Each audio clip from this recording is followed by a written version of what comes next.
Um,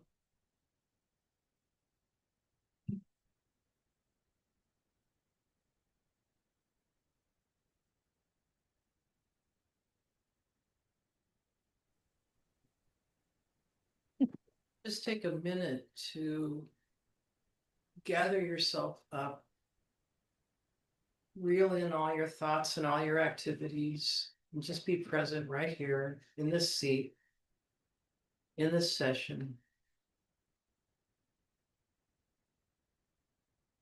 and feel the presence of enlightened beings who are in realms we don't have the physical or the sense capacity to see or hear, but they're there. So take a moment to feel those enlightened beings.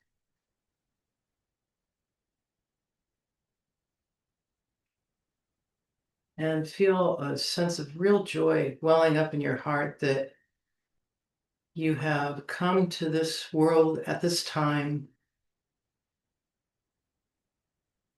to experience what it means to be part of the human family.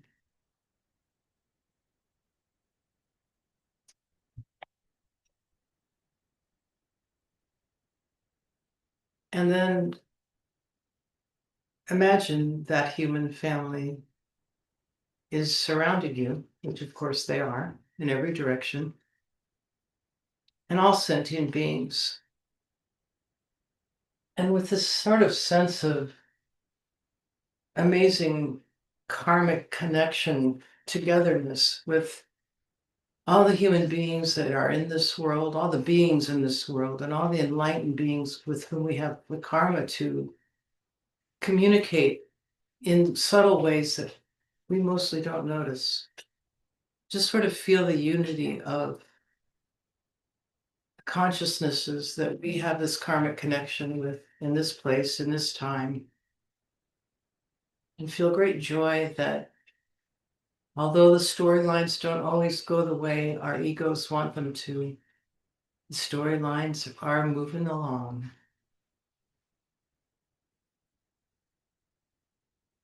And we use our consciousness to make choices to direct things based on our reliance on the Buddha, the Dharma, and the Sangha, the example of Buddha, the wisdom teachings that Buddhism possesses, and the companions that we've just been talking about. And that's what we're taking refuge in. Sangye chodam soki choknam la janchu padu dagni kyapsuchi nagi chinyam gipe sonam ki drala penshir sangye rupachto Sangye chodam soki choknam la Janchu padu dagni gyapsuchi Nagi chinyen gipe sonam ki Drola pechu sangye rupa shog Sangye chodam soki choknam la Janchu padu dagni gyapsuchi Dagi chinyen gipe sonam ki Rola Pinchu Sangye Drupal Show. Now refreshing your recollection that sentient beings are surrounding you in every direction, and feel your connection to them, and you're all part of the same evolving movement. And with that, we'll say the four immeasurables. May all sentient beings have happiness and the causes of happiness. May all sentient beings be free from suffering and the causes of suffering. May all sentient beings never be separated from the happiness that is free from suffering. And may all sentient beings abide in equanimity, free from attachment for friends and hatred for enemies. And then we add, may I be blessed by my gurus and deities to develop the capacity to establish all sentient beings in this wonderful state, these wonderful states. Are you doing anything like a 7-limb during your session? There's not like a 7. All right, we'll just today we're recollecting that Lama Tsongkhapa is quite unique, and Christopher will explain more about that. For now, we're going to just recite the English 7-limb prayer, thinking about our lineage with this great combination of intellectual curiosity and examination of how things actually exist, as well as this open-hearted, like unequivocal, unbiased love and compassion for sentient beings. And it's Lama Tsongkhapa in our lineage who really helped establish practices to bring these things forward in individual practitioners. And so with great gratitude, we'll dedicate this 7-limb prayer to the Lama Tsongkhapa, his lineage, and all of our teachers who have been uplifted by the teachings in the lineage. Reverently, I prostrate with my body, speech, and mind, and present clouds of every type of offering, actual and mentally transformed. I declare all my negative actions accumulated since beginningless time, and rejoice in the merits of all holy and ordinary beings. Please remain until samsara ends and turn the wheel of Dharma for sentient beings. I dedicate the merit created by myself and others to the great enlightenment. And then we'll end with the mandala offering again, as if Lama Tsongkhapa or in our lineage, and the teachers are right here with us, as in spirit they are. We will say this in English. And the reason we'll do it in English is so that these words are meant to trigger your imagination, to cultivate an imagined, purified world, so that you carry that into your everyday, ordinary activities and make each thing you say, each thing you do, each thing you think purified and uplifting for humanity and all sentient beings, to make your existence a mandala offering. So we use these words to just trigger these kind of purified imaginings of what we have the potential to do right now if we just remember to choose it. This ground, anointed by perfume and strewn with flowers, adorned by Mount Meru, 4 continents, the sun and the moon. I imagine it as a Buddha field and offer it. May all sentient beings enjoy this pure land. And then we say the Sanskrit offering, Idam Guru Ratna Mandala Kam Nirya Taryami. All right, take it away. So you want to get your Kavita's making ricotta. Is it almond ricotta cake? Anyway, it's in Sorry, the man, and the timer's going. somebody's not able to get on. Who?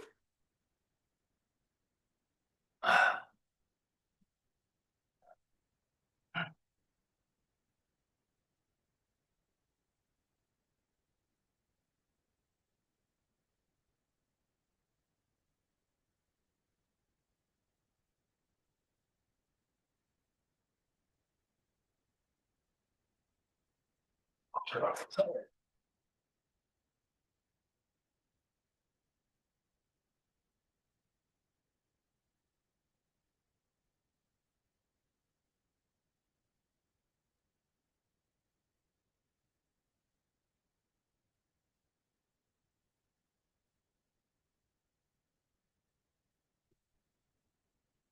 I'll go ahead and start. Or do you want me to wait?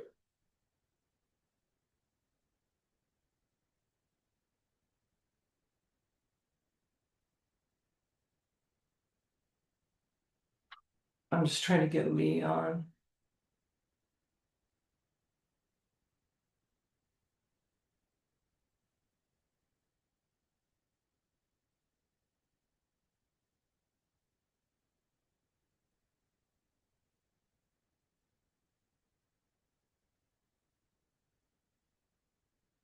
Well, I've done what I can. Okay, we're gonna, happy Lama Tsongkhapa Day, everybody. We're gonna start. Now we're gonna talk about why that matters. Why it matters? Well, what we're gonna start with is basically a story about his life, because this is something most of us may not know the details of, and it's important to understand who he was and what he accomplished.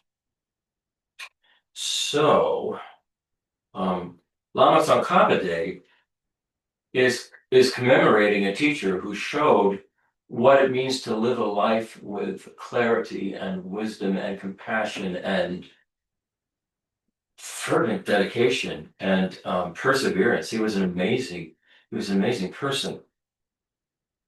His story is not just a history, it's a reminder of how far a single mind and a heart can go when it's guided by wisdom and purpose and compassion. So he had a very interesting birth. It was surrounded by signs.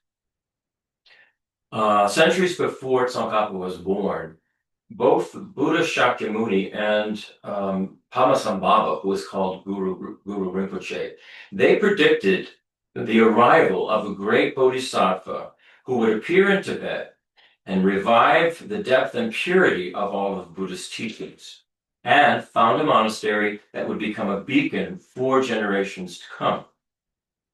When Tsongkhapa was finally born in 1357 in the region of Amdo, Tibet, the prophecies seemed to come alive. Before he was born, his parents had dreams of Avalokiteshvara, the Buddha of Chenrezig, and of Vajrapani. And at a nearby site, before he was born, also a teacher named, let's see this name, Chuje Dundrup Rinchen, a teacher named Chuje Dundrup Rinchen, also had dreams that this boy was going to be born nearby him. He was in a monastery fairly close to where Tsongkhapa's parents lived. And so he, before the boy was born, went and brought gifts to, either after he was born or before he was born. But it was based on a dream, and he brought gifts to Tsongkhapa's parents. Then Tsongkhapa's father took the afterbirth. After he was born, he took the afterbirth and he buried it at the nearby site to the house. He just buried the afterbirth. What happened was, where the spot where he buried the afterbirth, a white sandalwood tree sprouted, and its leaves bore natural impressions of the Buddha and patterns that resembled Tibetan letters. The tree itself came to be revered as the Great Tree of Merit, with the well-known Kumbum Monastery eventually being built at that sacred site. And I believe Kumbum Monastery is still there. Today, the tree is no longer standing, but there is an eyewitness account of it, very interesting, from two French Catholic missionaries who visited the monastery in the 1840s and saw the tree when it was still alive. Évariste Houck, one of the two missionaries, recorded his experience in the book called Remembrances of a Journey in Tartary, Tibet, and China in 1852.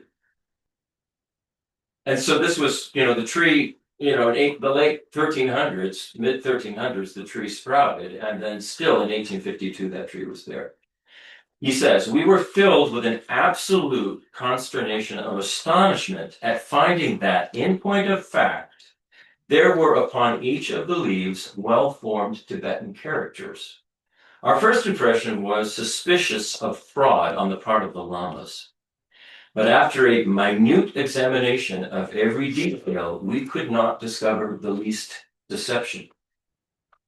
So there's an eyewitness account of it from somebody who wasn't Tibetan or a monk or anything like that. So from the very beginning, Tsongkhapa stood out. He was gentle, he was focused, he was eager to learn, and he had an uncanny ability to understand things instantly. So clearly, huge karmic imprints coming in with him. So the well-known teacher and mystic Je Tsongkhapa, who brought the gifts to Tsongkhapa's parents, he took the young boy under his wing with the approval of his parents. By age 7, Tsongkhapa had already taken novice vows, completed major tantric retreats, memorized the entire ritual systems, and even had visions of enlightened beings. And these are abilities that seasoned practitioners take decades and error to develop. And he wasn't even yet 7. He was a relentless student of the Dharma. At 16, he left his home in Amdo, and he never went back. Instead, he sought out every major teacher and lineage in Tibet, Kagyu, Nyingma, Sakya, and Kadam, absorbing their philosophy, meditation, medicine, astrology, poetry, and the entire scope of India's great Buddhist traditions. He memorized huge portions of scripture with ease and became known for his fierce devotion, sharp logic, and humility. Even after achieving levels of insight most of us would consider quite high enough, Tsongkhapa kept going. He asked questions over and over. He debated the greatest scholars in his time. He cross-checked every teaching and every experience and was never satisfied until wisdom and reason came together in perfect clarity. He was a scholar, he was a meditator, and he was a Manjushri visionary. He wound up having visions of Manjushri, the Buddha of wisdom. So he wasn't just a book scholar. He practiced with intensity that seems almost superhuman. He spent years in retreat, performed hundreds of thousands of prostrations and mandala offerings, and engaged in the deep tantric practices of Guhya Samaja, Chakra Samvara, Yamantaka, and Kala Chakra. One of the most important chapters of his life unfolded when he met Lama Umapa, who was a clairvoyant monk and a master who had been having daily visions of Manjushri, the Buddha of wisdom, since he had been a child. Lama Umapa served as a medium for Tsongkhapa to speak with Manjushri. And over time, Manjushri began receiving direct instructions from Manjushri and direct pure visions, and was able to receive from him answers to all the questions that he had. However, he never treated these visions as shortcuts. He checked everything. He checked all of it against logic, against scriptures, and against his own lived experience. The combination of deep faith with rigorous process of discernment and insight became the hallmark of his entire tradition and the Gelug lineage, which he founded. And that's still the hallmark of that lineage today. That's the lineage of His Holiness the Dalai Lama. So there's a great focus on logic and study, as well as a huge compassion and humility. So he had a breakthrough, and he reformed where Tibetan Buddhism was at. So through years of this kind of intensive study and retreat, Tsongkhapa reached a direct, non-conceptual realization of emptiness. And that allowed him to reinterpret the Madhyamaka Prasangika teachings with incredible and extraordinary precision. So as you recall, we've talked about Madhyamaka Prasangika. It's the highest level of understanding the nature of reality. His clarity revitalized Tibetan Buddhism. He helped restore monastic discipline, clarified philosophical debates that had been stalled for centuries, and he synthesized sutra and tantra into a coherent path that anyone could follow with confidence. He often explained that honoring your teachers does not mean copying them. It means using the tools that they give you, logic, humility, devotion, to go even deeper. From that place, Tsongkhapa wrote works like, these were great works, Lamrim Chenmo and Ngabrim Chenmo, and those are texts that are still used in Buddhist training today around the world.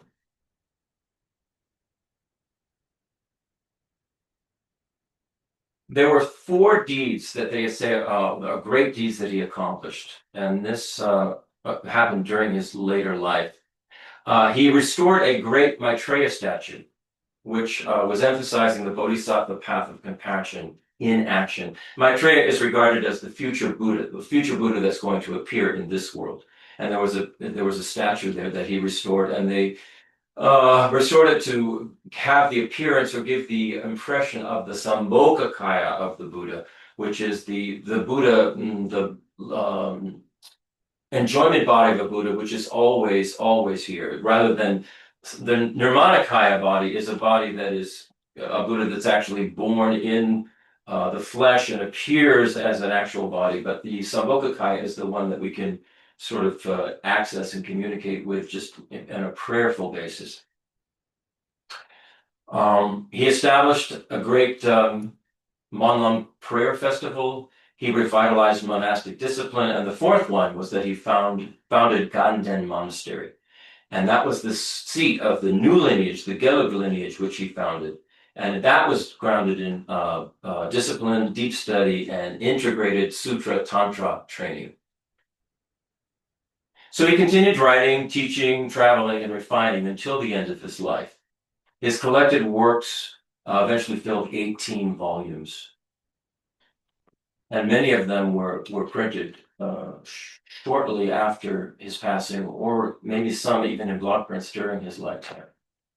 So now we're going to talk about his final days. This is another very interesting aspect of Tsongkhapa.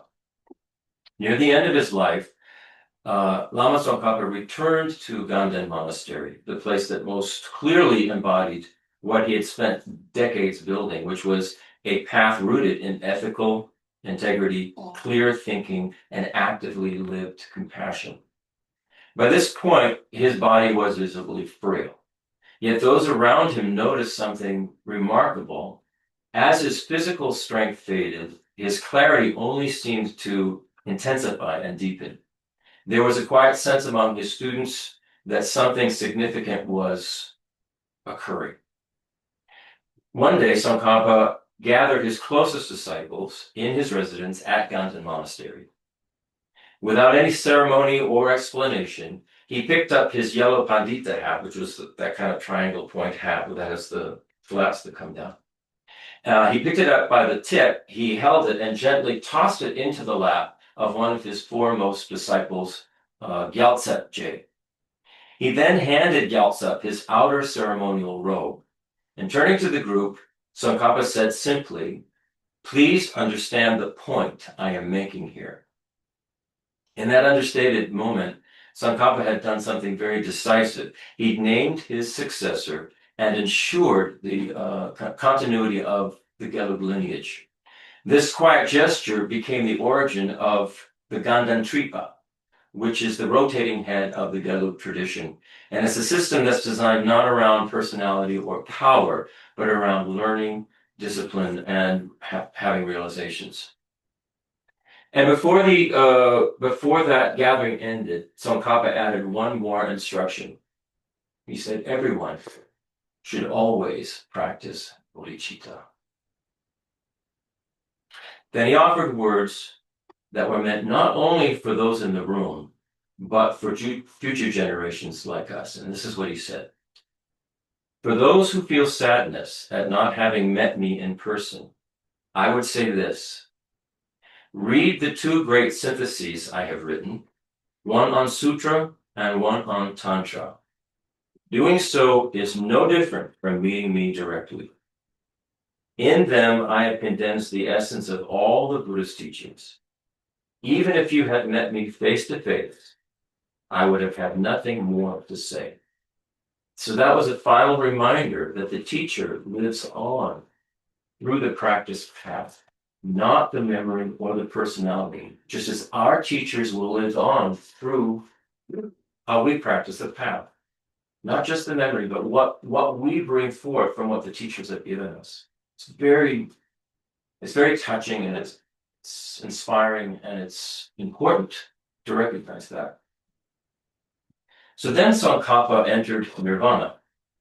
On the evening of November 11th, 1419, Tsongkhapa performed a self-empowerment practice and an extensive inner offering ritual. He then sat down in meditation, and he remained seated throughout the night. Those attending him noticed subtle changes in his breathing, and they recognized that he had entered an advanced yogic absorption involving the subtle energies of the body, where you bring those subtle energies into the central channel. It's a particular kind of tantric meditation that is practiced, that he would have practiced quite a bit. As dawn broke on November 12th, Tsongkhapa entered nirvana, realizing the Buddha body of ultimate truth, which is the clear light nature of mind itself. That's the Dharmakaya, the clear light nature of mind itself, and recognizing that. He remained seated upright in meditation posture, his left hand resting in his lap, in the palm upward, in a meditative pose, and his right hand was on his knee, palm outward, in a traditional gesture of granting wishes. With the first light of morning, his disciples immediately noticed something extraordinary. The frailty and pallid color of his skin that had marked his final months were completely gone. His face appeared fresh, youthful, and luminous, as though illness and age had simply fallen away.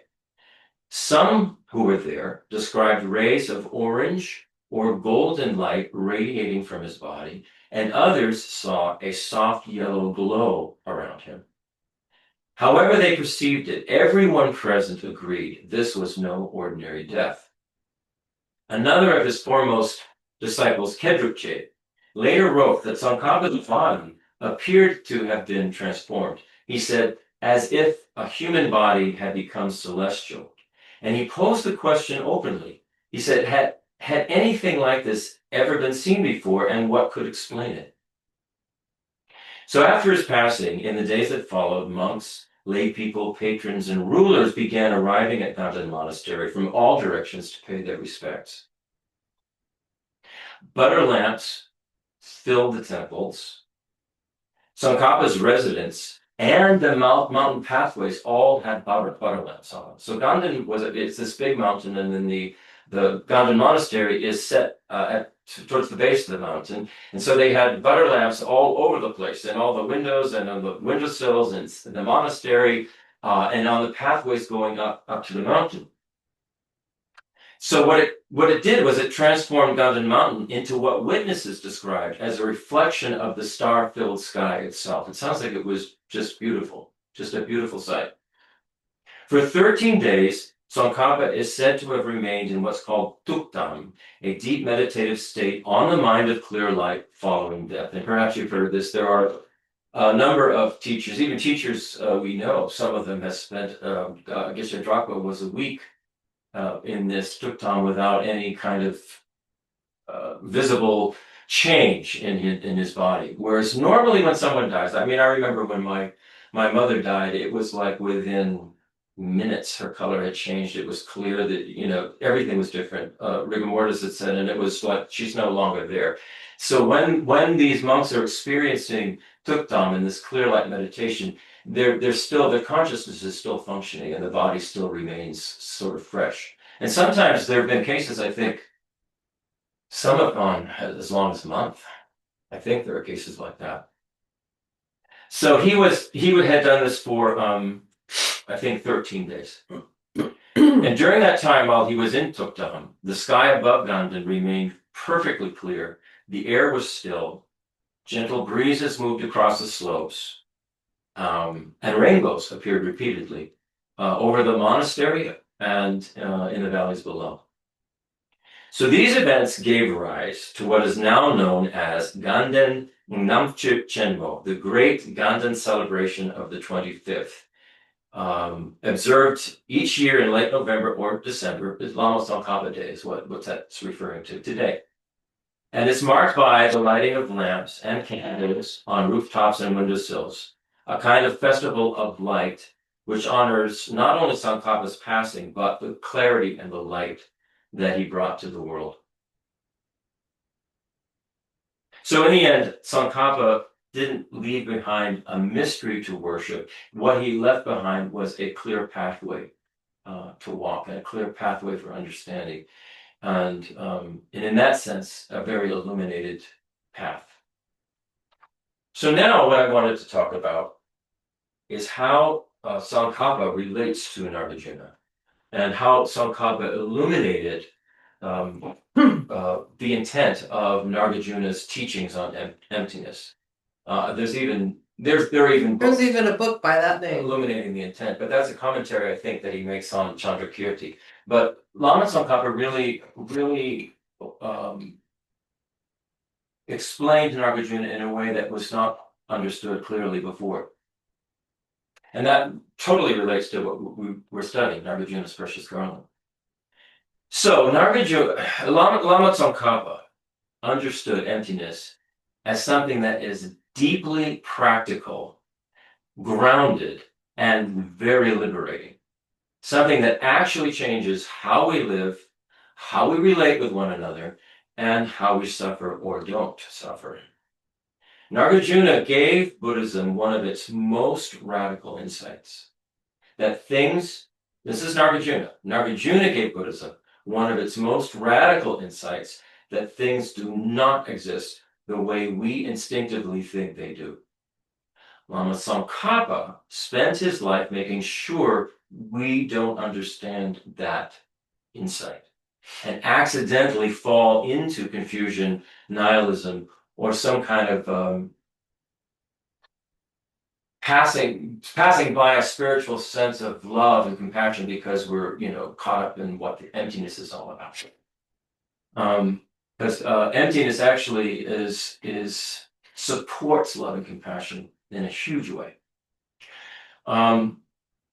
So today, we should think of Tsongkhapa not as adding complexity, but making Nagarjuna very usable for us.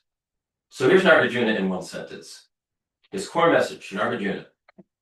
Things exist, but not independently, not solidly, not from their own side. We've talked about this a lot.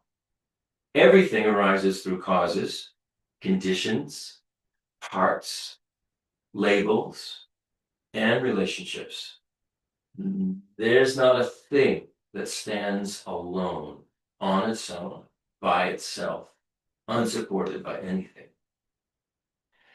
So the problem isn't that things exist. The problem is that we treat them as if they exist independently and permanently.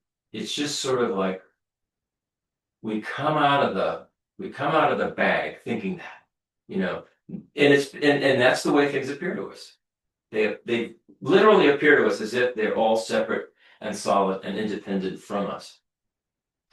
So that misunderstanding is what Buddhism calls self-grasping. You're either self-grasping at a me, or you're self-grasping at phenomena output, particularly phenomena that we go mine, me and mine. This self-grasping. And Tsongkhapa says that is what is at the root of all of our suffering. It's a misperception of how things actually exist, and it leads to all of the suffering we experience.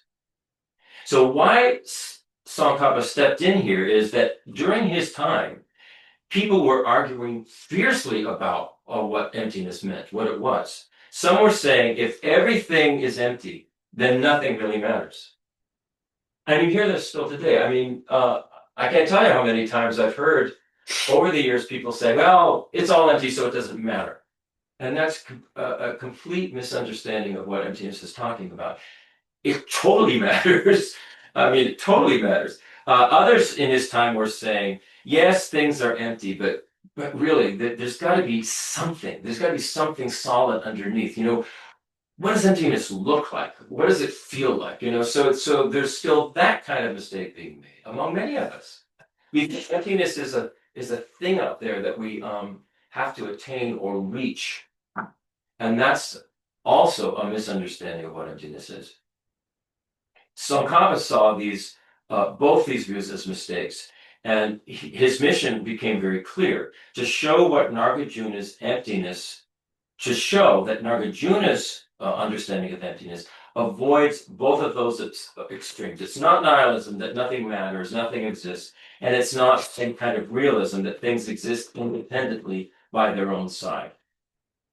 He did this by tying emptiness directly to dependent arising. another thing we've talked a lot about. So dependent arising is the key to understanding emptiness. Tsongkhapa famously said, because things arise dependently, they are empty. Because things arise dependently, they are empty. Because they are empty, they can arise dependently. That's the heart of the teaching. So, what does that mean? Because things arise dependently, it means anything you lay your eyes on, anything you are aware of, be it a thought, be it a body, be it a cup, anything like that, you can trace that it all arises from something else. It comes from causes and conditions coming together, which means then that thing, whether it's the book, the cup, the body, even a thought, does not exist on its own, independently. It arises dependently. Therefore, the book, the cup, the thought, the person, the mind also is empty. And because it is empty, things can arise from it. It can function. If we were frozen solid as some kind of independent thing, there would be nothing to function. There would be no interaction. So this is really the heart of what Tsongkhapa was illuminating in terms of Nagarjuna's teaching on emptiness. Did Tsongkhapa kind of, I want to use this term, coin the phrase dependent arising? I don't know about that. Good say, but we certainly use it all the time, and he used it. He definitely used it in his prayers. I do remember reading in the Thupten Jinpa's book about Tsongkhapa, there was a section of a chapter that was about when he had a breakthrough. And the breakthrough was around this notion of dependent arising. And it seems so simple to us, but the way he, I mean, we're not, it's because we're not fully understanding the infinitude of that arising that we seem to notice. Right. But apparently it wasn't so simple in that time. Yeah, well, and I don't think it's simple now, but I think the words sound so, and then we automatically go to this, or I do, to a kind of simplistic analysis of, well, oh yeah, you have to have a pumpkin seed to grow a pumpkin, and you have to have sun and all that, but it ripples out infinitely. Infinitely, yeah. Well, Yeah, I mean, to me, the challenge is even knowing that everything arises dependently, nothing exists independently. That somehow is supposed to alleviate your suffering. Right. Getting that, that seems still to me to be a big step. Yeah, well, we have to thoroughly understand it and apply logic to that. Because what it then means is that, all right, if everything arises dependently and somehow this is supposed to alleviate our suffering, well, why are we suffering? First of all, because we're grasping at things as if they exist independently. So we get sort of rid of that. And then the very first level of practice, as we've said many times, and as we all know, is ethics. And we have been, because of this ego grasping, we have engaged in tons of unethical behavior. We see it all the time.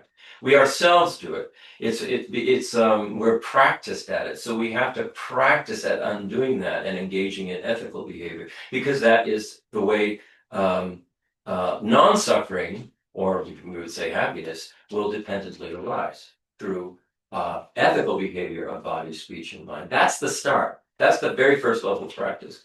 And that's how we go there. And then the mind, actually, one of the last, I think the last of the 10 virtuous actions of the mind is understanding the nature of reality. And that will bring us to incredible happiness and benefit for others. Oh, I know. That's what everybody keeps saying. That's what you keep saying. That's what all the monks and everybody keeps saying. I'm still saying the hard thing is to kind of how to see the path where understanding dependent arising and dependent origination. I mean, I can get it, but how does that alleviate suffering?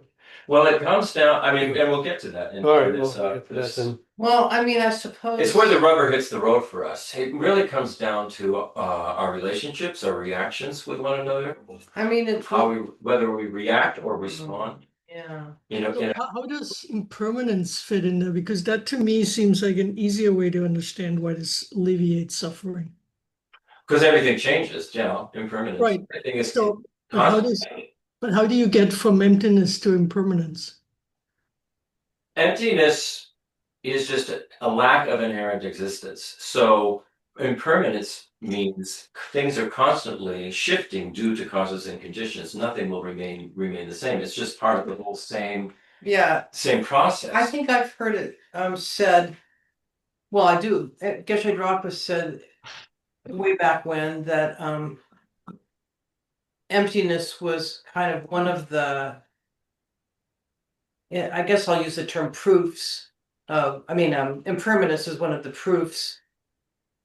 As you're analyzing emptiness, one of the pathways is to analyze impermanence, or as one of when what they say is that you what he said anyway was that one contemplates over and over again the impermanent nature of things as you're working on your development of a realization of emptiness. It's like one of the supporting factors, I guess. The other one was there are three. The other two is just like everything. These emptiness is a display of impermanence. It's also a display of the reality that no phenomena can be reduced down to a single point. That single point also, there's an infinitude in terms of how small or refined one phenomena are. So the way they would say it is you'd say there's no such thing as a partless particle. I forget the term they use, but anyway, you get the point. It's like there's no God particle, in other words, in our modern terminology. And then the third, so it was impermanence and this idea that everything can be dissected and examined further and further down the rabbit hole. Well, then what And then actually the third thing was everything is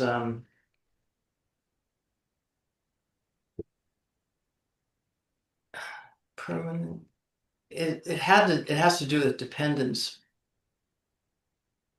So there's like an Like everything is infinite relative. regression. Hmm? There's sort of an infinite regression that you can't get to a first point in some ways. That is the idea. Right. That is the idea. Also, So these are the three analyses that we were being told to consider as we were also working, as supports for this understanding of emptiness. impermanence is the thing that enables everything to function. Yeah, There's no functionality without impermanence. That's the I mean, that's the most helpful way to look at it. We like to think that things are going to stay the same. My wife's not going to die. I'm always going to be healthy, but that's not the case. And if we get real about it, we'll understand that. And then that frees us up to think differently about everything and to relate and act in a different way. I think, you're right, rather than Claudia, that, even if you just would take on board impermanence, it would be a great relief. Yeah. Sure, of course. And in a variety of ways. I was going to say, it seems like when we start understanding these really deep concepts, where we experience our suffering is in the grasping and our preference. Whether it's something bad happens or something good happens. And so if we can alleviate the grasping, our suffering is lessened greatly. But to truly alleviate that, I guess we have to understand the impermanence. Yeah. I'm just talking to myself, trying to understand, but that's where it seems like the grasping seems to be the root of how we experience suffering in our Yes. emotional. Yeah. We can feel that from our own experience, and that's exactly what the Buddhist teachings are saying. As long as we're trying to hold on to something, we're fighting against what's a given. Everything's impermanent.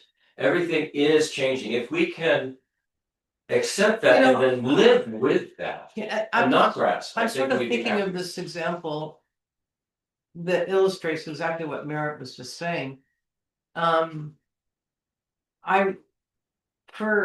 I don't even know why exactly, but I decided to visit my primary care provider, who I've seen once, and I'm not going to the doctor. Anyway, but my sister is coming, and I knew she was going to give me, Amina, she's going to give me a hard time because she, always is asking, well, have you had this checked or that checked? And blah, blah, blah. And anyway, to make a long story short, he concluded that I had high blood pressure and that it was quite high and that I needed to do something about it immediately. And he prescribed a prescription. Okay, so I freaked out. Now, here's where the Buddhist practice alleviates suffering. So there were a lot of reasons. First of all, I think I'm special, and so that I'm not going to ever have high blood pressure. And, who are they to think that I should take this medication? And so that was the first top layer. I relaxed when I went, I am just human in this human vehicle. This is a very typical thing. It is empty from its own side. The condition is impermanent. It's a labeled phenomena. Just let yourself flow with the school of fish in our Western civilization that this is okay. Just go with it. Don't make it inside. That was one level. And then of course you get into, okay, okay, my body is impermanent. I tend to think of it as, so I kind of deconstructed in the layers of suffering, um, just in this very personal, self-centered situation, just continued to fall away and fall away. It took several days, but at this point, I noticed today I feel quite happy about it. I'm sort of back to normal. Similar, so I think that's one example. I think we tend to, I think merit, the grasping. What happens is, I'm going to say that our communication systems, which are highly controlled, have managed to weaponize our empathy. And so we feel very pained at the external things that happen in our world that cause suffering, and we get very wound up about it and angry and self-righteous and on a team and how dare they, and I can't believe this, if they would only do this, and blah blah blah. And I think this plays into this. If you apply Buddhist logic, especially this Tsongkhapa thinking, you can't really latch on to suffering and hold it. It's a choice. I mean, I know it sounds very cavalier and hard-hearted in a certain way, but ultimately, and this is little teaching in the simplistic teachings, there are so many little stories they tell about.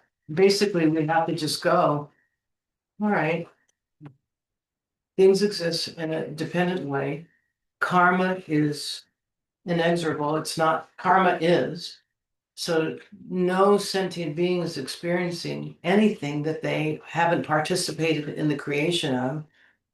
And you don't have if anything, your empathy is, may all sentient beings will begin to understand how to make non-harming choices so that but it really does. You have to really, I mean, for me, I have to really unplug from feeling the pressures of society and the norms that we are so conditioned to. Yeah. Well, our norms are based on, for the most part, our norms are based on thinking that things do absolutely. Yeah, as exist. Merritt pointed out, they're basically based Yeah. on grasping. So what we're doing is we're actually fighting against reality. We have to understand what reality is, and when we work with reality, then the things still occur, but that intense suffering does not. It's sort of, it will lighten up because we're going, oh, this is just the way things are. How can I be of help here? How can I ease this situation in some way? How can I benefit rather than get angry about it or fight it or get depressed or, we have choices, in other words, and the choices, what's so wonderful about Nagarjuna and Lama Tsongkhapa is they're pointing out what the actual nature of reality is. That's the base that we work from. If we understand that, if we clearly understand that, what we just talked about, if we clearly understand impermanence, then we're just going to stop grasping on the fact that, oh, gee, I'm getting arrogant, I'm getting bald. I'm not the 20-year-old that I was. We grasp onto all of that stuff. And of course, we're all going to die. That's a given. That's a given.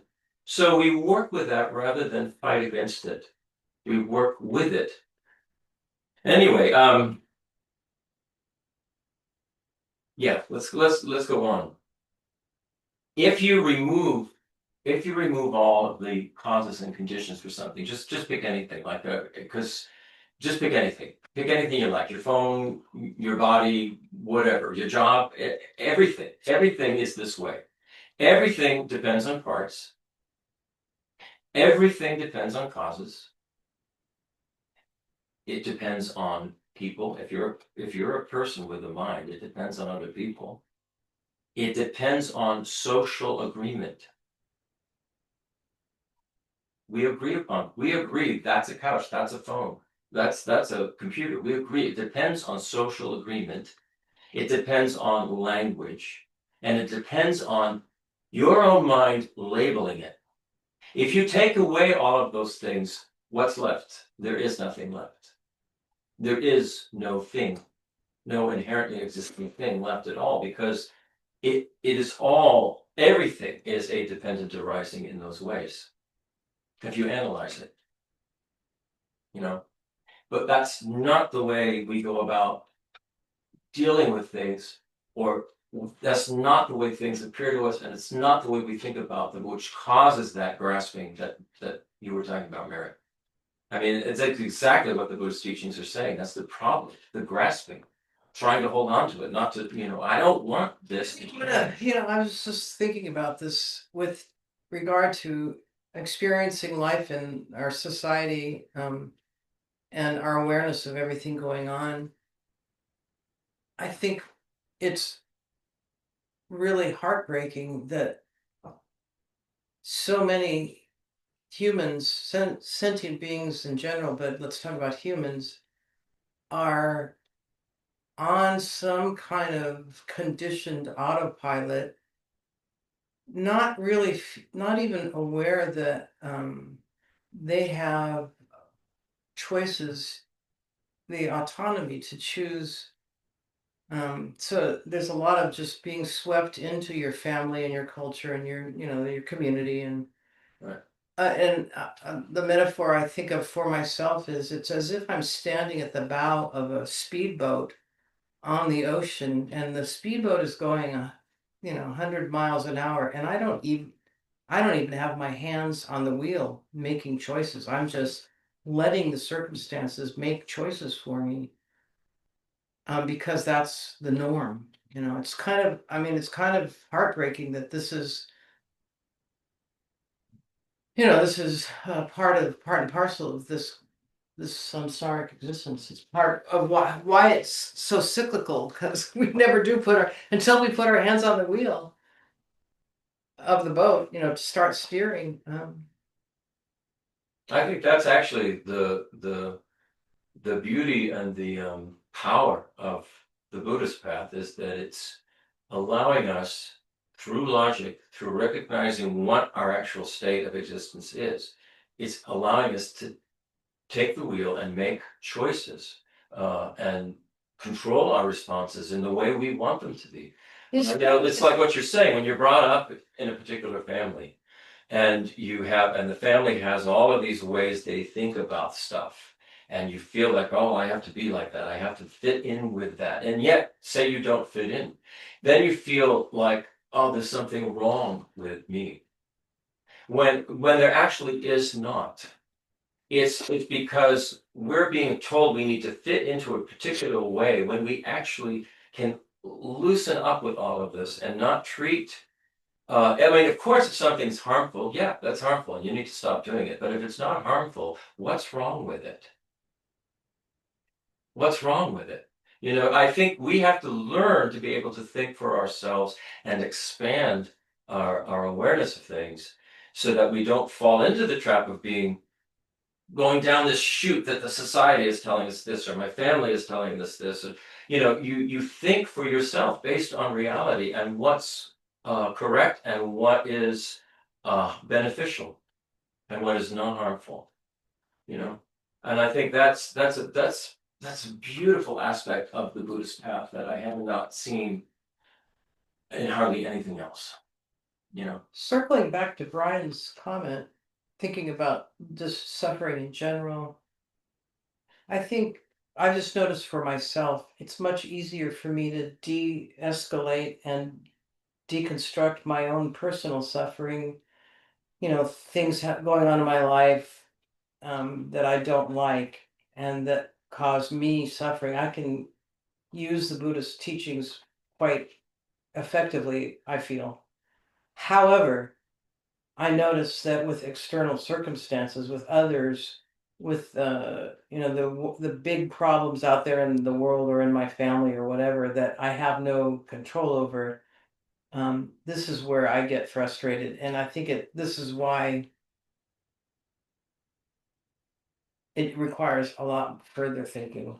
what we have control over, though, we do have control over our responses, our reactions. Yeah, I know, but I don't And that know can what make a Brian huge meant, difference. but when you think about, let's say, any situation, uh, hurricane in Haiti and people without electricity and food and dysentery and all, looting and raping and pillaging. There's a lot of suffering in a situation like that. How does emptiness help that? Well, for the people who have not tried to de-escalate their participation in cyclic existence, that's what samsara is, and why would we, you almost have to sort of deconstruct it it doesn't alleviate their suffering. Only by, this is why we are so privileged to have this kind of a, You know. anyway. Well, that's exactly what I mean. The Buddha's very first teaching, he acknowledged, just like you're saying about Haiti, just about everything. There is suffering, and it has causes. And he's saying it doesn't have to be, though. You know, we can change that. We can generate a path that takes us out of that, and that's what Buddhism is about. It's not about saying, oh, this world shouldn't be the way it is. Buddha's saying, if this is the way it is, and this is why. And there's something you personally can do about it for yourself. And then you can help others to help themselves. I don't think it's like it can't be enforced in a big way on everybody. Each one of us has to come to this conclusion about the nature of reality ourselves, and then we have to out of a sort of a love and a sense of connection with others, want to find ways to help others do the same, and that's appropriate for them, that's meaningful for them. That's kind of where I'm at with it right now. All right, let's move on. Why Tsongkhapa insisted on the Prasangika approach? The Prasangika being, the Prasangikas are what's considered the highest school of the four schools of Buddhism. And Prasangika, I think, means consequentialist. Someone who looks at the consequences of something. If this is so, then this is going to happen. A plus B equals C. It's a consequentialist view. It's very logical. And so Tsongkhapa favored that view. And so what did that mean in plain language? instead of saying, here is the true thing that exists, Prasangika says, all right, so instead of saying, here's the true thing that exists, Prasangika says, let's examine what you think exists, and let's see where this collapses, as it doesn't exist as the solid, independent thing that we think it is, and everything is that way. So that's what Prasangika is about, is looking at why things do not exist independently, inherently, the way they appear to us. Logically, why they don't. And a lot of times what we do is, I've seen this also, we kind of reify emptiness itself, Emptiness is this thing. Emptiness is this thing I have to attain. We're not thinking about emptiness as the way everything is. It's how I'm existing. It's how everything exists. We're reifying it, making it like some new spiritual goal that we have to achieve. The realization of emptiness, we reify that. And that's also a mistake that we can make.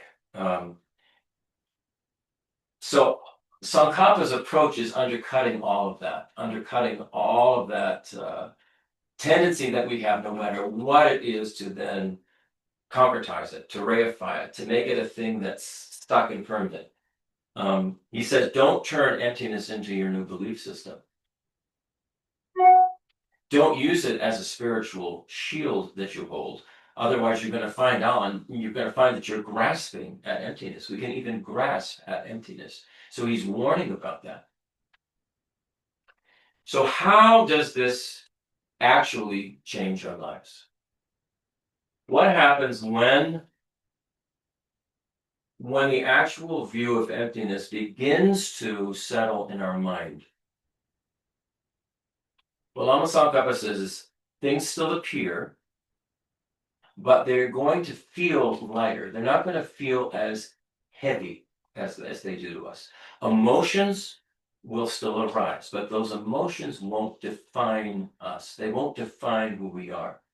Conflicts will still happen, but we will take those conflicts less personally. This is the problem. Our grasping with any kind of conflict we engage in, we immediately go to, this is about me. This is not my fault. How dare you? And we start a fight.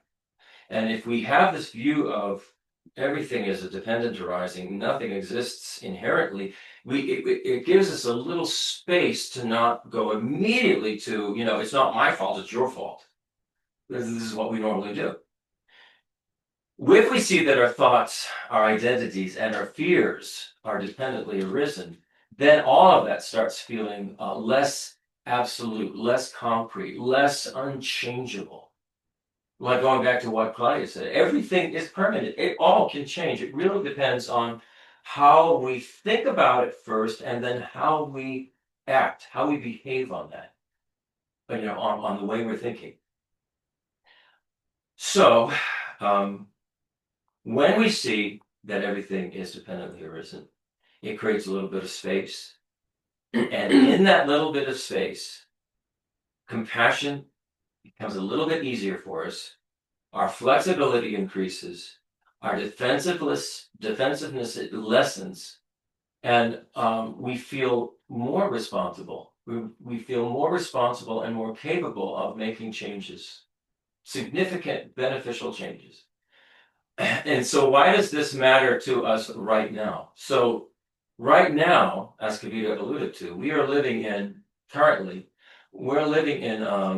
a time of, and this is going to sound funny, a time of intense certainty, right?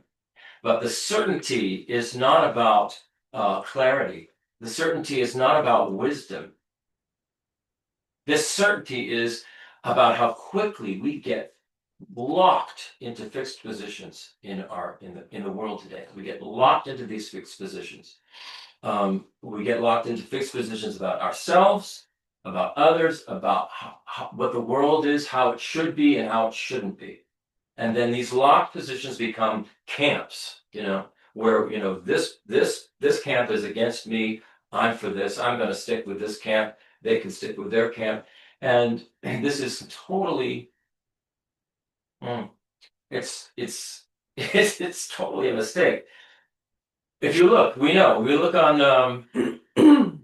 on, just open up our phones and look at the news. We live in an age of instant opinions, instant identities, and instant conclusions. I mean, really instant. We're talking, several times a day, well, maybe a minute. Instant conclusions people are making about stuff all the time, putting it out there. So what happens is algorithms will reward a definite stance that you have on something, definite confidence in something. It will not reward nuanced opinions that you may have. Algorithms go, oh, that's nuanced. We're going to go for the 1 or the 0 here. Social pressure rewards taking sides, not pausing to reflect on things. So many of us, we've all probably felt this. If we don't hold our views tightly, we will lose our sense of ground or belonging. We are in many ways afraid to change longly held views. We're afraid. We're afraid what's going to happen. It's like, what's going to happen here? Am I going to lose my friends? Am I going to step off a cliff? What's going on? If I change something about the way I think. So from a Buddhist perspective, what's going on right now in our world is the perfect storm for suffering. It's the perfect storm. Because certainty, when it hardens into inherent existence, this is the way it is. This is the way it should be. That simply becomes another form of grasping, as Merritt was saying. And the grasping is the thing that's causing the suffering. We start believing that our views, our identities, our roles, even our wound are fixed, that they're solid, and that they're unquestionable. Once that happens, disagreement feels like a threat. If somebody disagrees with us, it feels like a threat, not just a disagreement, a threat. When something changes, it feels like a loss. And uncertainty feels unsafe to us. So the opposite of this is to have the correct view. And we talked last time about non-duality.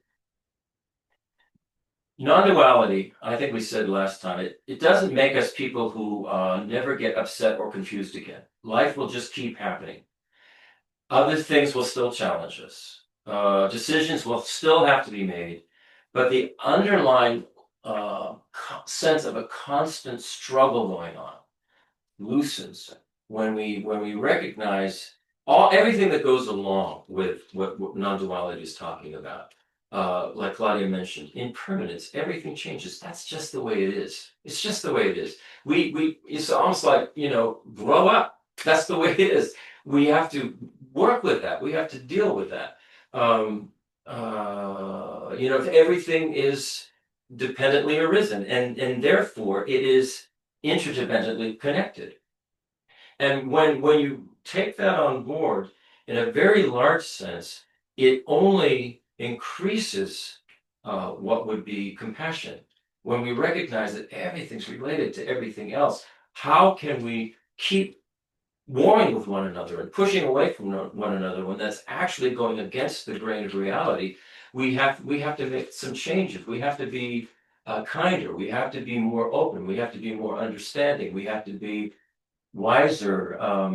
We have to change our battle responses to more supportive ones, because that's more in alignment with reality. So it doesn't make us passive or confused if we actually are getting a clear sense of emptiness, what it's talking about, the non-duality, what it's talking about. It actually does the opposite. When our views loosen up, we let go of all the rigid views that we have. When those loosen up, then our curiosity returns. We actually will go, well, why Why does so and so think this way? What's going on? Let me look at that rather than being afraid of looking at it. When our rigid views soften, our empathy grows. We begin to feel more of, well, what are they actually feeling? Why do they hold this view? What are they feeling? I'm not going to throw them into this, they're so bad because they're this or that or this or that. Let me just stop being so rigid and look a little more empathetically at that. There's so many things like this within our families, within our relationships, within social groups, that if we could loosen up with this view of emptiness, it would make a huge difference. So emptiness is not about having no views. It's about holding views that are not so rigid, and that the views are so rigid that they're actually holding us. They're controlling us. They're keeping us from loosening up and opening up and opening up to the world, opening up to others, opening up to how can we get along, how can we benefit, what can I do to help that process. So that's what that's emptiness and the non-duality will do if we actually have it, or we're viewing it in the correct way. It allows us to be able to care deeply for someone or for what's happening without becoming emotionally fragile, like falling into a big puddle of tears, because it's so often. I mean, we've all probably experienced this ourselves or seen this ourselves with people who, when their compassion becomes so great that all they can do is sit and cry. It's not like they can do anything about it. They are just so upset. So a proper view of emptiness, a proper view of non-duality will shake us out of that and go, all right, this is just what happens. How can I help? What can I do? What's the best response? Sometimes it's not a response or a reaction at all. It really depends. And we have to be smart about it. There's one thing, there's a particular, one of the 10 non-virtuous actions is not to just mindlessly say things, but to be very, very mindful before you speak, to size up who you're dealing with and the situation you're in, and be very, very mindful about what you say.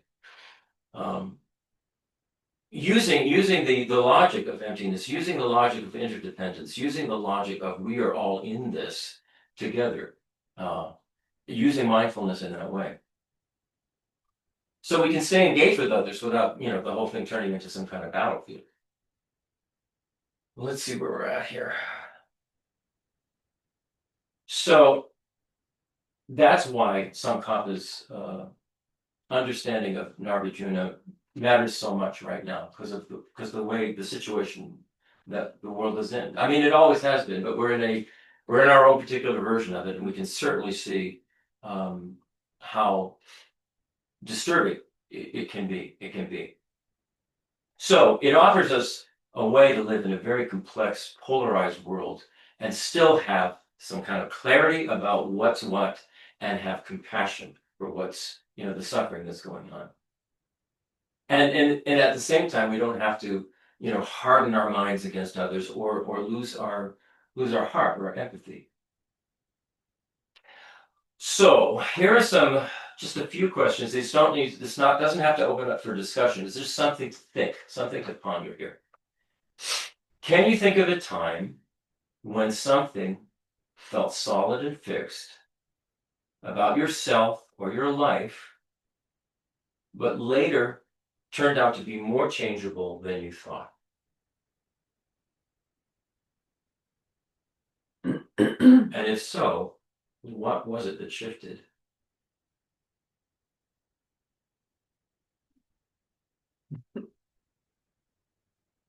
What, mommy?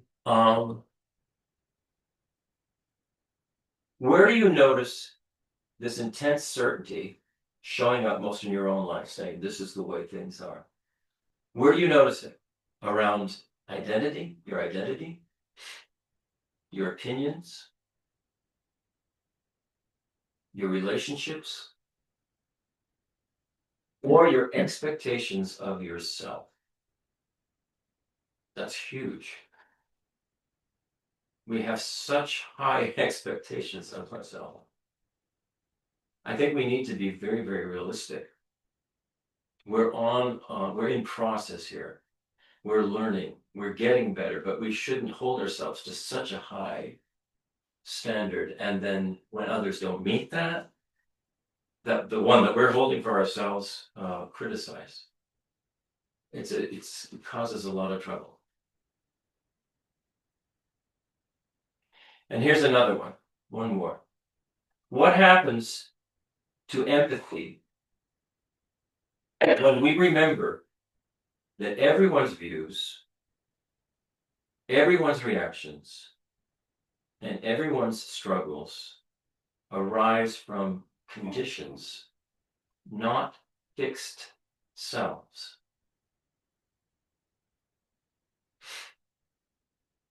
I think what that does is it really allows us to open up our hearts to others when we recognize that anything we see in somebody that really has caused huge aversion in us, whatever's happened in that person's life, it's all arising to various causes and conditions, and they are not fixed as that person.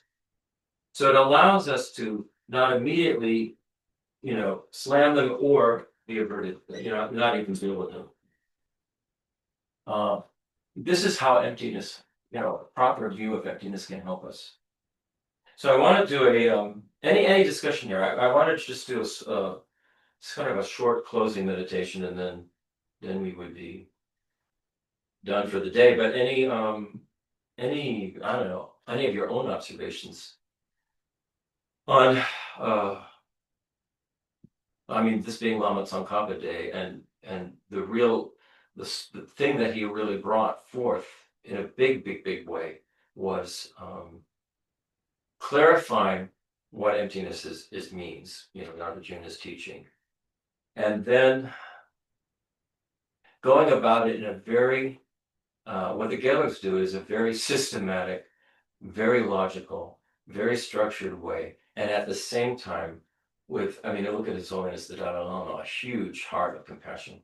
So it's the combination of these two things, which I think keeps the compassion very rooted. Like I said, we just don't fall into a puddle of tears. I think there is something that I'm thinking about, that this has to do with compassion. And there's sort of this feeling I always have, and maybe others feel this, that compassion means I'm supposed to do something directly to alleviate the suffering of others. And I know that that's great when you can. And it's also actually destructive to the whole energetic ecosystem if you get angry or frustrated about external things that you can't actually improve, that you have it's not in your circle of influence. And I think my feeling about what is compassion, of course, purely speaking, this compassion is just merely the wish to that others not suffer. And of course, compassionate action is actions to alleviate the suffering. These are virtuous, good actions. But when we get to bodhicitta, I don't think we fully recognize consistently that what we're really talking about is developing ourselves so that we can be reliably effective in alleviating other suffering. So when we throw around the word bodhicitta, I know that I often forget what I'm really talking about is I have to develop myself. When I talk about bodhicitta, that's developing myself, my awareness, my wisdom, my ability to be mindful and insightful about what's really going on in a situation. So that's all I have. That's kind of what this has given rise to in terms of my day-to-day existence. One of the things that Geshe Nima has said when he talks about bodhicitta, he says that it is unconditional love. And that's huge. How many of us actually have unconditional love? We may have it for members of our family or our children or something like that, but we're talking about unconditional love for all beings, which is huge. So that the bodhicitta is this unconditional love combined with this understanding of the nature of reality. I'm going to just interrupt you because bodhicitta, there's a textbook definition. Yes, the wish to become enlightened for the benefit of all beings. It has What to I'm be saying is the way Geshe Nima frames it is this wish to become enlightened for the benefit of all sentient beings means there's an unconditional love there. An unconditional love combined with this wisdom that understands the nature of everything. And therefore it's going to go all the way to enlightenment for the benefit of all. I mean, it's purely speaking, if you think about how can you possibly impact external conditions, I mean, the only choice is to become enlightened. Basically, we just keep as Rabina says, just keep trucking. Keep on trucking. Keep on trucking. Keep on moving in a direction. So let's have a just a closing. I don't notice anybody has unmuted themselves with a potential comment. Closing meditation on what we've been talking about. So just take a few minutes to settle into place, and if it feels comfortable, you can close your eyes. Otherwise, you can just sort of gently gaze downward slightly. Take a slow breath in and a slow breath out. Feel your body as it is right now. Feel the weight of it, contact with the chair or the floor. Just the simple fact of being.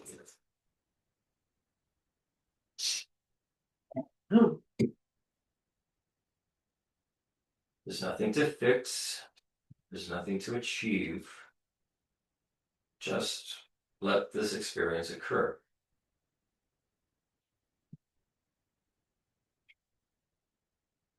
Bring to mind something from today's session. Some phrase, or an image, an idea that stayed with you, something.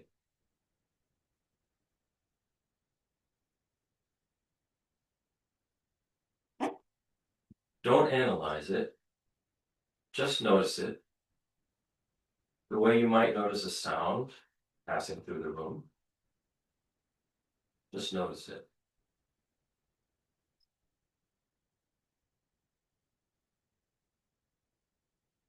Then bring attention to something very ordinary. The feeling of your breath. The sensation of your hands. The sound of the room around you.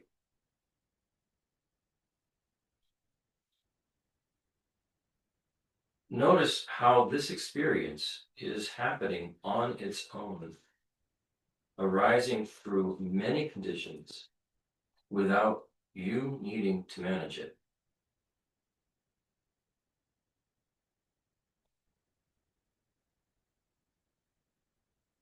Breath depends on the body. Sound depends on space. Sensation depends on contact. This is dependent arising, happening right now.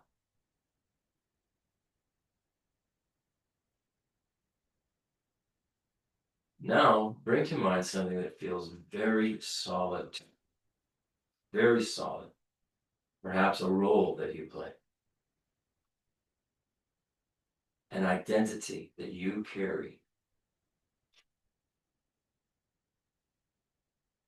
Or a concern that's been weighing on you.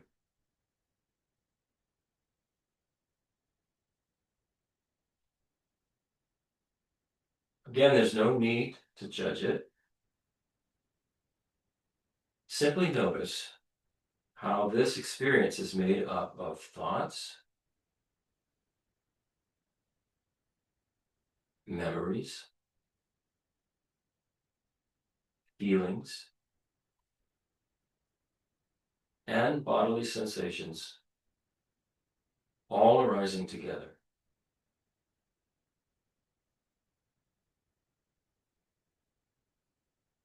See if you can recognize that this too depends on conditions.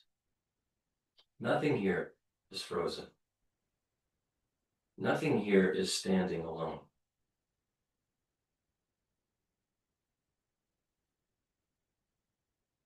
Now, without pushing anything away, see if you can rest for a few moments in the space around the experience.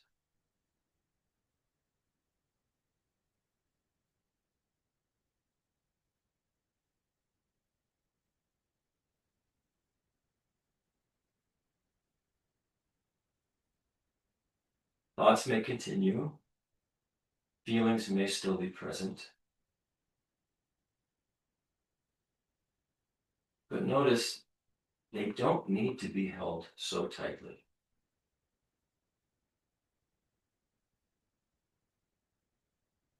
There is room.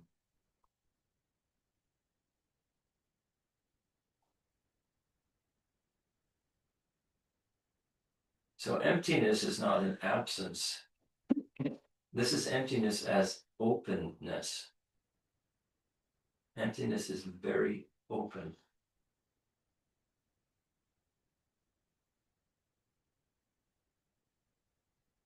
If you notice that your mind is trying to grasp,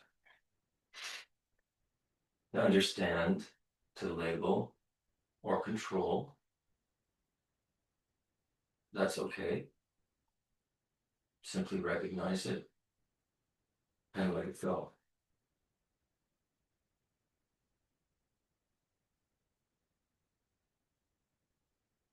Nothing needs to be concluded.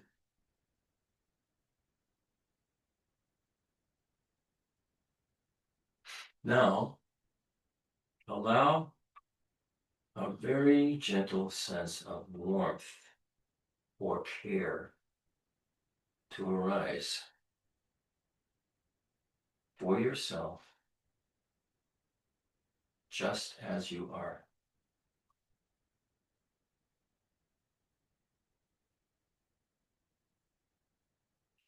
And for others who, like you, are moving through conditions they didn't fully choose.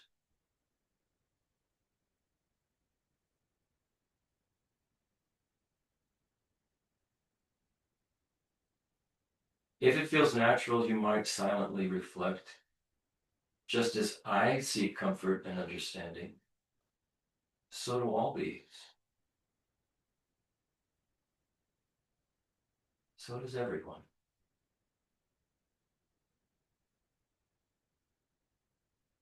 And let that settle, that recognition settle.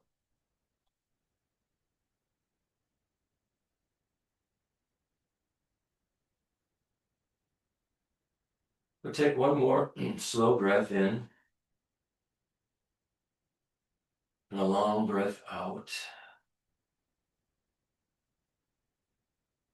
Feel the body again, the room, presence of others. The world is still here, sounds, forms, relationships.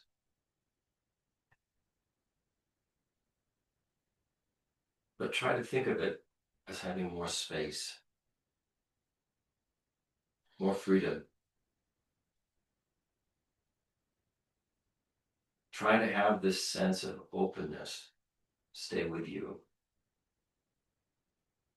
Not as a belief, but as a way of meeting the next moment with a little less grasping and a little more simplicity.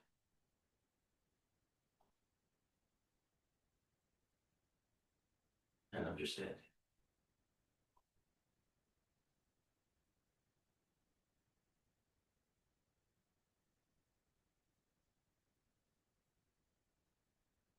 Okay.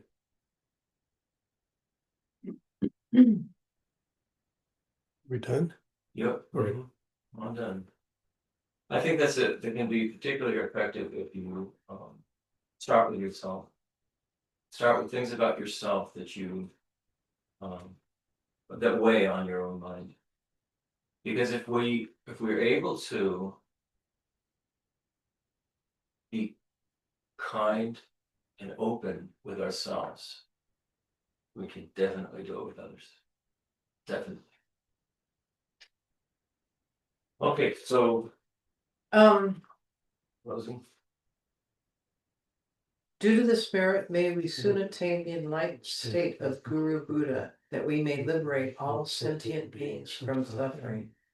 May the precious Bodhi mind not yet born arise and grow. May that born have no decline but increase forevermore.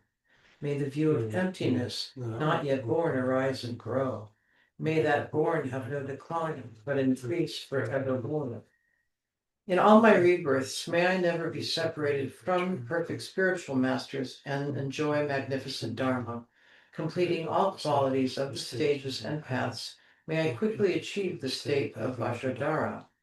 May anyone who merely hears, remembers, touches, or talks to me be instantly freed from all sufferings and abide in happiness forever. It is only from the kindness of my Guru that I have met the peerless teachings of my Guru. Thus, I dedicate all merit so that all sentient beings in the future may be guided by kind and holy Gurus. And then for His Holiness the Dalai Lama, we request that he remains to teach in the snowy mountain paradise. You are the source of all goodness and happiness. Powerful Tenzin Gyatso Chenrezig, may you stay until samsara ends. Hey, we should do Mingmetse. I'm just going to read it in English, and then Okay. you can chant it. Okay. So here's the English. This is the Lama request to Tsongkhapa. Lama Tsongkhapa to have his teachings continue to uplift the world. To Lama Tsongkhapa. You are Avalokiteshvara, great treasure of compassion, not aimed at true existence, and Manjushri, master of flawless wisdom, as well as Vajrapani, destroyer of endless hordes of demons.